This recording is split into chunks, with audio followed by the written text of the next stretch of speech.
Assalamualaikum warahmatullahi wabarakatuh. Halo semuanya, perkenalkan, nama saya Nurul dan ini teman-teman saya. Assalamualaikum warahmatullahi wabarakatuh. Nama saya Lia Khalifatul Ma'rufah.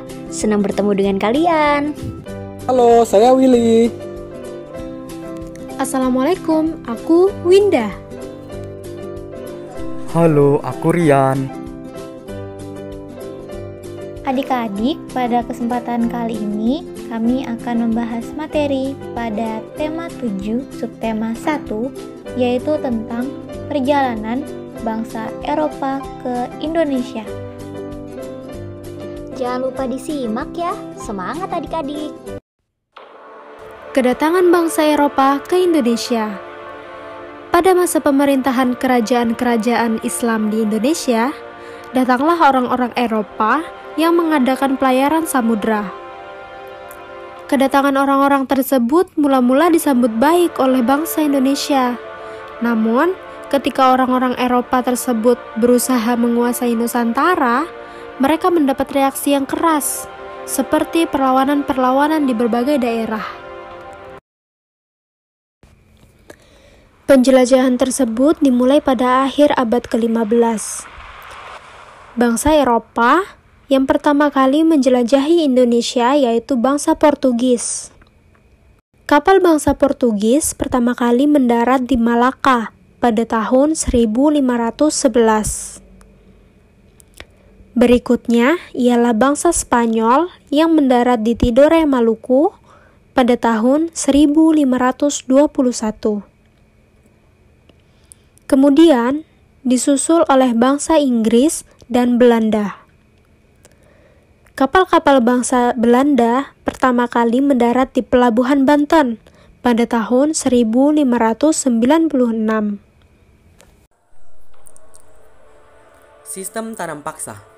Sistem tanam paksa adalah menanam tanaman tertentu untuk diserahkan ke kolonial Belanda. Sistem ini terjadi pada masa kepemimpinan Johannes van der Bosch. Sistem tanam paksa mendapatkan banyak sekali penentangan dari berbagai pihak, yang mana pihak-pihak tersebut diantaranya adalah Douwe Dekker atau Multatuli. Faktor yang pertama, adanya keinginan mencari kekayaan atau biasa disebut dengan gold. Kekayaan yang mereka cari terutama di Indonesia yaitu rempah-rempah. Adik-adik ada yang tahu tidak mengapa mereka sangat mencari rempah-rempah? Iyaps, benar sekali. Pada waktu itu, rempah-rempah di Indonesia sangatlah melimpah, sehingga menarik perhatian bangsa Eropa untuk datang ke Indonesia dan mengambil rempah-rempah tersebut. Sekitar abad ke-15 di Eropa, harga rempah-rempah sangat mahal. Bahkan harga rempah-rempah bisa semahal harga emas. Tujuan mereka mencari rempah-rempah adalah untuk bahan industri obat-obatan dan juga sebagai bumbu masak. Faktor yang kedua, yaitu adanya keinginan menyebarkan agama atau biasa disebut dengan gospel. Selain mencari kekayaan dan tanah jajahan, bangsa Eropa juga membawa misi yang khusus. Misi khusus tersebut adalah menyebarkan agama kepada penduduk daerah yang dikuasainya. Tugas mereka ini dianggap sebagai tugas suci yang harus dilaksanakan ke seluruh dunia dan dipelopori oleh bangsa Portugis. Faktor yang ketiga, adanya keinginan mencari kejayaan atau biasa disebut dengan glory. Di Eropa ada suatu anggapan bahwa apabila suatu negara memiliki banyak tanah jajahan, maka negara tersebut termasuk negara yang jaya atau glory. Dengan adanya anggapan ini, maka negara-negara yang ada di Eropa itu saling berlomba-lomba untuk mencari tanah jajahan sebanyak-banyaknya. Kemudian D. Perkembangan ilmu pengetahuan dan teknologi. Ilmu pengetahuan dan teknologi berkembang pesat, contohnya seperti berikut. Pertama, dikembangkannya teknik pembuatan kapal yang dapat digunakan untuk mengarungi samudera luas. Yang kedua, ditemukannya mesu untuk persenjataan. Senjata dapat digunakan untuk melindungi pelayaran dari ancaman bajak laut dan sebagainya. Kemudian yang ketiga adalah ditemukannya kompas.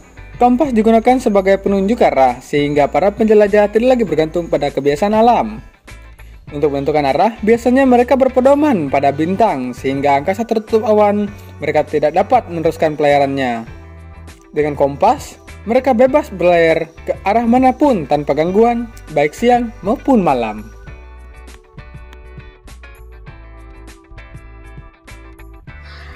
Ayo kita lanjutkan. Sekarang kita akan mempelajari ciri-ciri fisik masyarakat Indonesia. Berdasarkan ciri-ciri fisiknya, masyarakat Indonesia dapat dibedakan menjadi 4 kelompok ras sebagai berikut. Yang pertama, kelompok ras Papua Melanezoid.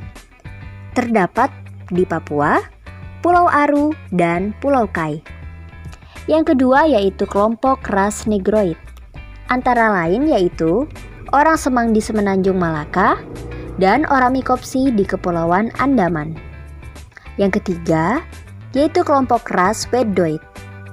Antara lain yaitu orang Sakai di Siak Riau, orang Kubu di Sumatera Selatan dan Jambi, orang Tomuna di Pulau Muna, orang Enggano di Pulau Enggano, dan juga orang Mentawai di Kepulauan Mentawai. Yang terakhir yaitu kelompok ras Melayu Mongoloid yang dibedakan menjadi 2 golongan. Golongan yang pertama yaitu ras Proto-Melayu atau Melayu Tua. Antara lain dibagi menjadi 3, yaitu suku Batak, suku Toraja, dan suku Dayak.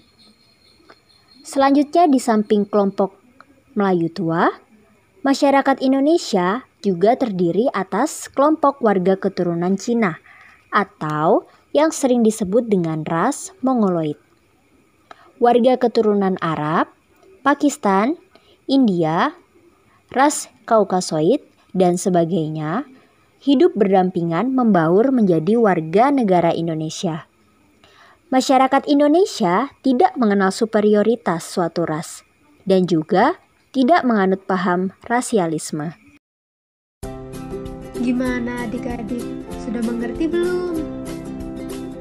Kalau begitu, kakak tes ya. Kakak punya beberapa soal yang harus kalian kerjakan. Selamat mengerjakan.